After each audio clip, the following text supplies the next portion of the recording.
Capítulo 4. A abordagem da linguagem nuclear. O inconsciente insiste, se repete e quase arranca a porta abaixo para se fazer ouvir. Anne Rogers, em um livro chamado A Linguagem Oculta do Trauma. Quando se está representado dentro de nós fragmentos dos traumas passados, esses traumas deixam pistas em forma de palavras e frases com carga emocional, que são conduzidos de novo até os traumas não resolvidos. Como já temos visto, é possível que esses traumas nem sequer sejam nossos, e chamo isso de linguagem nuclear, as expressões verbais desses traumas.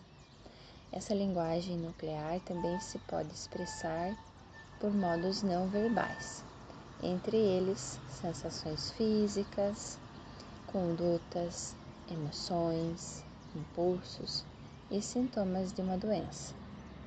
Dentro da linguagem nuclear de Jesse se contava seu modo de despertar-se assustado às 3:30 da madrugada e de tremer de frio sem saber porquê, e seu terror de voltar a ficar dormindo.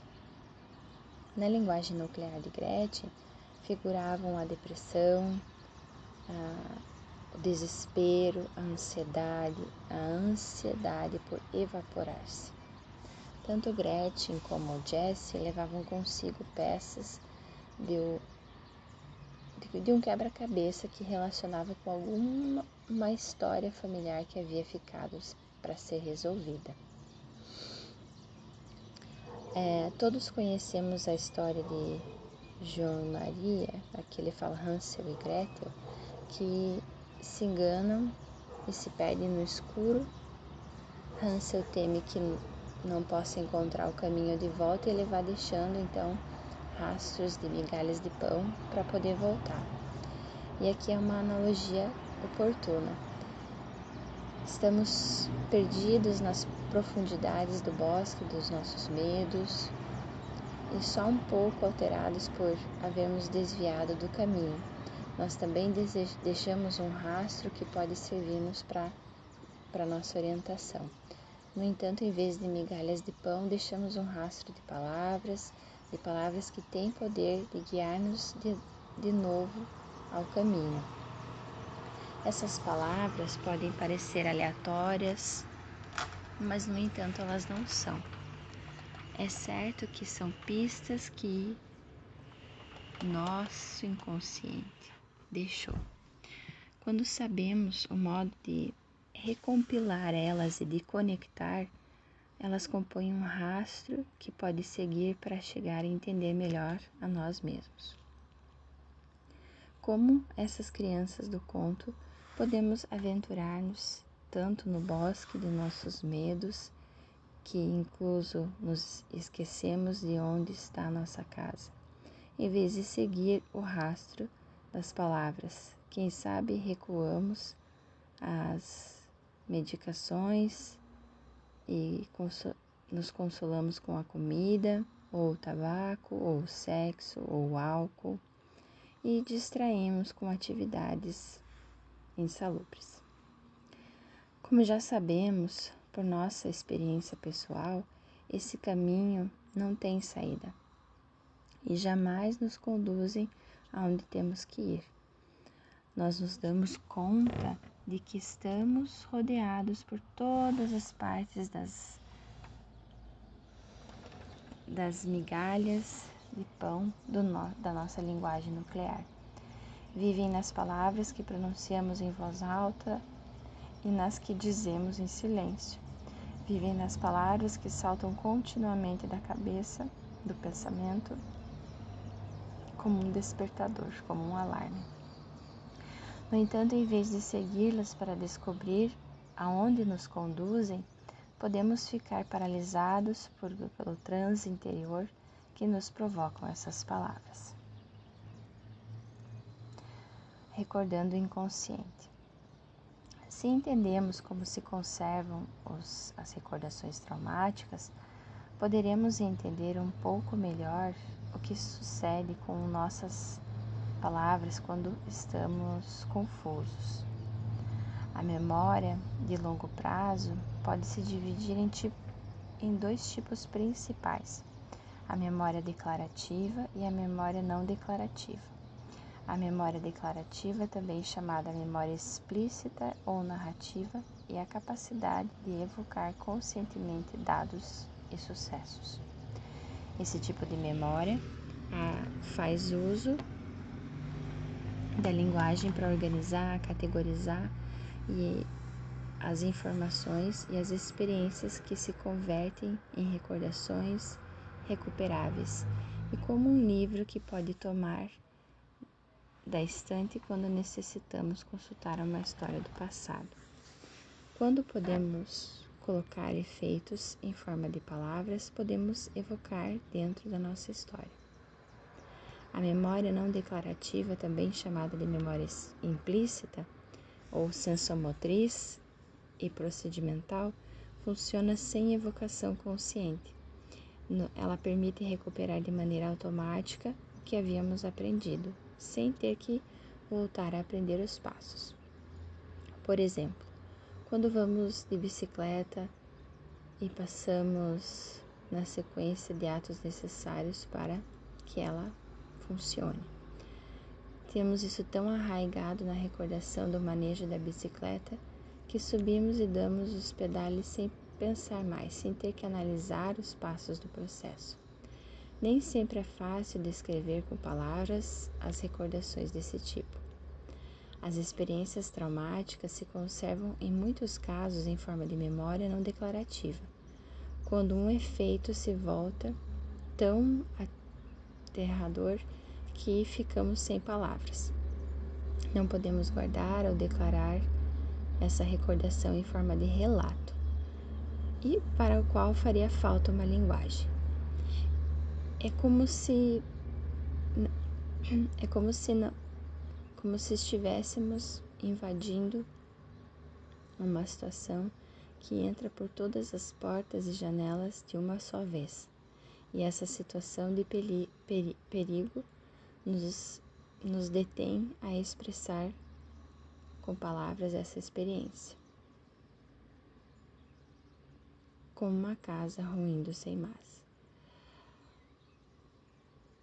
Por não termos as palavras e nos dispomos a um acesso pleno nossa recordação dessa situação, alguns fragmentos da experiência ficam sem nome e submergem até se perder de vista.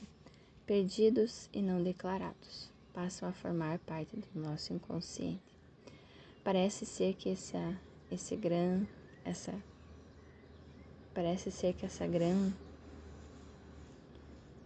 grande parte do nosso inconsciente continua viva nas recordações traumáticas e também nas experiências traumáticas de nossos antepassados que estão por serem resolvidas.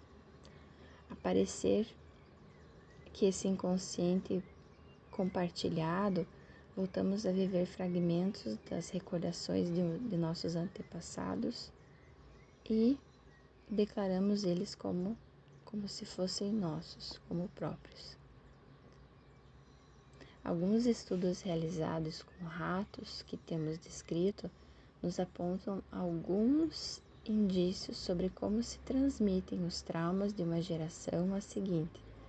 Todavia, no entanto, não entendemos plenamente o mecanismo exato dessa transferência nos seres humanos. Contudo, quando nos separamos, com toda certeza como ficam arraigados dentro de nós as questões não resolvidas de nossos antepassados, parece chegar a ser consciente que esta relação nos proporciona um certo alívio.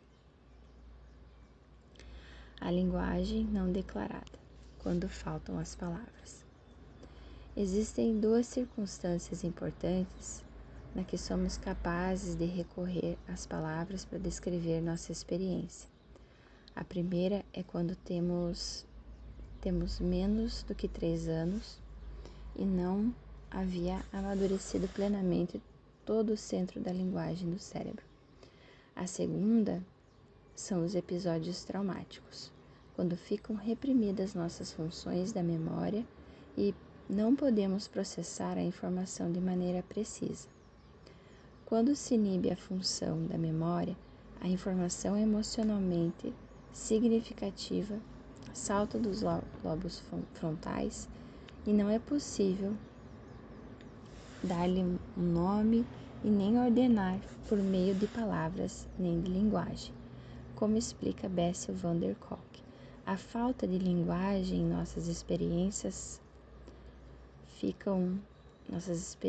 não declaradas, e então é mais provável que as mantemos como fragmentos de recordações, sensações corporais, imagens e emoções. A linguagem nos permite cristalizar nossa experiência em forma de relato. Quando temos um relato, nos resulta mais fácil rememorar uma experiência do que, mesmo que seja traumática, sem reviver toda a agitação que tem associada. Essa linguagem pode ser uma das primeiras coisas que nos faltam quando estamos confusos. Essa linguagem não se perde nunca, se filtra por nosso inconsciente e sai a reluzir de maneira inesperada, empenhando em fazer-se notar. Como disse a psicóloga Anne Rogers, o inconsciente insiste, se repete e quase arranca a porta abaixo para se fazer ouvir. A única maneira que temos de ouvi-lo e fazê-lo passar é deixar essas coisas submergirem como se fossem suas próprias ideias, e em vez disso, escutar o impronunciável que está em todas as partes, nas palavras, na fala, nas representações, nos sonhos e no corpo. Linguagem nuclear e recuperação de recordações. As experiências não expressadas com palavras que residem em nosso inconsciente nos rodeiam por todas as partes. Aparecem em nossa linguagem peculiar, se manifestam em nossos sintomas crônicos e em nossas condutas inexplicáveis. Saem a reluzir nas lutas repetitivas que afrontamos em nossa vida cotidiana. Essas experiências, não expressadas com palavras, constituem a base de nossa linguagem nuclear. Quando nosso inconsciente fecha a porta abaixo Quando nosso inconsciente abre a porta, arrebenta a porta para fazer-se ouvir, o que ouvimos é a linguagem nuclear. As palavras com carga emocional da nossa linguagem nuclear são chaves das recordações não declaradas que residem em nosso corpo, em nosso sistema familiar. São como pedras preciosas que, enterradas em nosso inconsciente, esperam que descubramos e a extraiamos. Se não reconhecemos como são, como mensageiras, passaremos por alto umas pistas importantes que poderiam ajudar-nos a desentranhar o mistério que se encerra detrás das nossas lutas. Quando as extraímos, damos um passo essencial para a cura do nosso trauma. A linguagem nuclear nos ajuda a declarar as recordações que ficam não declaradas e permite reconstruir os feitos e as experiências que não havíamos podido integrar e nem sequer recordar. Quando reunimos em nossa mente consciente um número suficiente dessas peças, ficamos a formar um relato que nos permite entender com mais profundidade o que pode haver acontecido com nós mesmos e com os membros da nossa família. Podemos compreender as recordações, as emoções e as sensações que, quem sabe, haviam estado rondando durante toda a nossa vida. Quando localizamos a sua origem no passado ou em um trauma, nosso trauma e o da nossa família, podemos deixar de revivê-los como se pertencessem ao presente. E assim se torna possível explicar todos os medos, angústias e pensamentos repetitivos por um efeito traumático sucedido na família, sem que seja possível entender de maneira mais plena determinadas experiências quando deciframos nossa linguagem nuclear. Como reconhecer uma linguagem nuclear? Nossa linguagem nuclear são as palavras intensas que empregamos para descrever nossos medos mais profundos. Também podemos ouvir essa linguagem em nossas queixas sobre nossas relações pessoais ou conflitos, nossa saúde, nosso trabalho e outros aspectos de nossa vida. Essa linguagem nuclear se manifesta incluindo o modo como ficamos desconectados de nossos corpos e do núcleo de nosso próprio ser. Em essência, são os efeitos colaterais dos traumas que são produzidos em nossa primeira infância e nossa história familiar.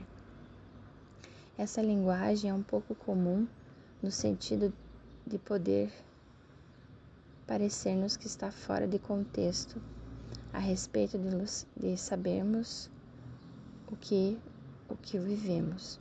Essa linguagem nuclear pode caracterizar-se por proceder o nosso exterior até que percebamos o nosso interior. Quando Gretchen entendia o que havia detrás das palavras evaporar e incinerar, ela disse: esses sentimentos viviam em mim, mas não procediam de mim. Quando essa linguagem tão pessoal tenha sido descoberta, ela coloca a perder a intensidade e a influência do nosso inconsciente sobre nós mesmos. O mapa da linguagem nuclear. Nos capítulos seguintes, vou expor ferramentas que ajudarão a tratar essas emoções inexplicadas até os efeitos do passado. Cada uma dessas ferramentas contém uma série de perguntas destinadas a fazer sair, a trazer luz, uma sensação, uma experiência interior que provavelmente não havia recebido o nome e nem estava consciente do modo até agora. Quando se recupera a informação suficiente, é possível esclarecer o mapa do inconsciente, e o que chamamos de mapa da linguagem nuclear, e pode trazer sobre o papel, à vista. As palavras que escreveremos determinam o rumo da nossa viagem. Cada personagem tem seu mapa de linguagem nuclear e não tem dois mapas iguais. É provável que nosso mapa da linguagem nuclear existe desde muito antes de nascermos. Pode ser que nosso pai ou nossa avó, sem que nós soubéssemos,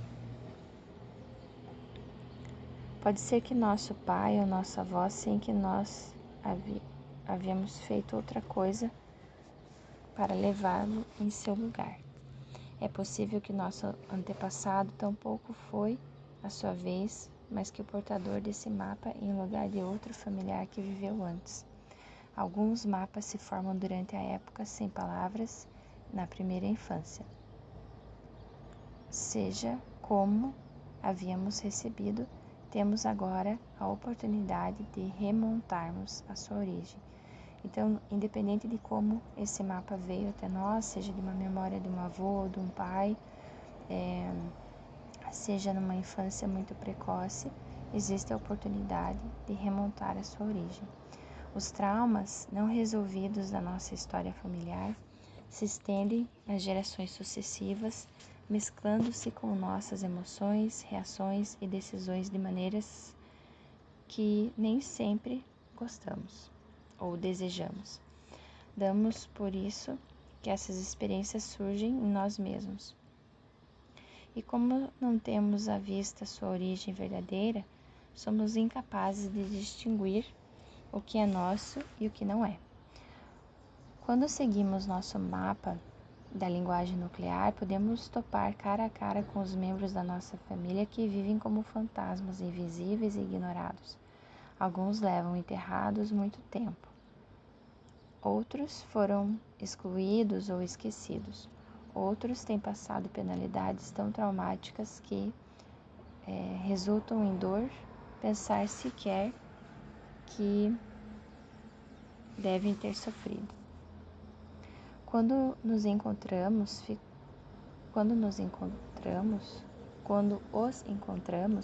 ficamos livres e nós também ficamos livres. Nossa história está esperando que a descobramos.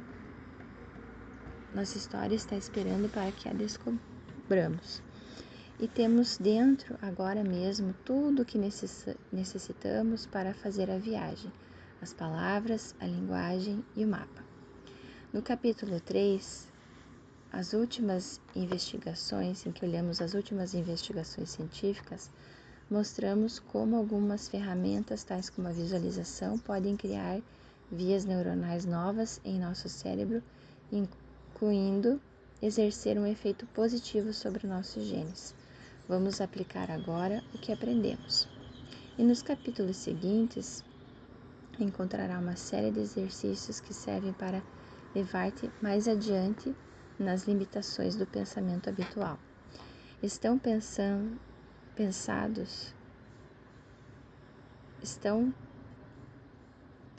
para resolver as águas de modo que possam subir à superfície todo o inconsciente. Cada um dos exercícios se apoia sucessivamente no anterior, e alguns tendem a fechar os olhos e visualizar os membros da família, e outros eu pedirei que sintonize com as sensações do seu corpo. Em vários exercícios terá que escrever respostas e perguntas pensadas para ajudar a desvelar as chaves significativas da tua linguagem nuclear. E te fará bem ter à mão uma caneta, um papel e preferencialmente um caderno, em que poderás repassar facilmente as tuas respostas anteriores à medida que vá avançando. Segundo as minhas observações, fazendo esses exercícios,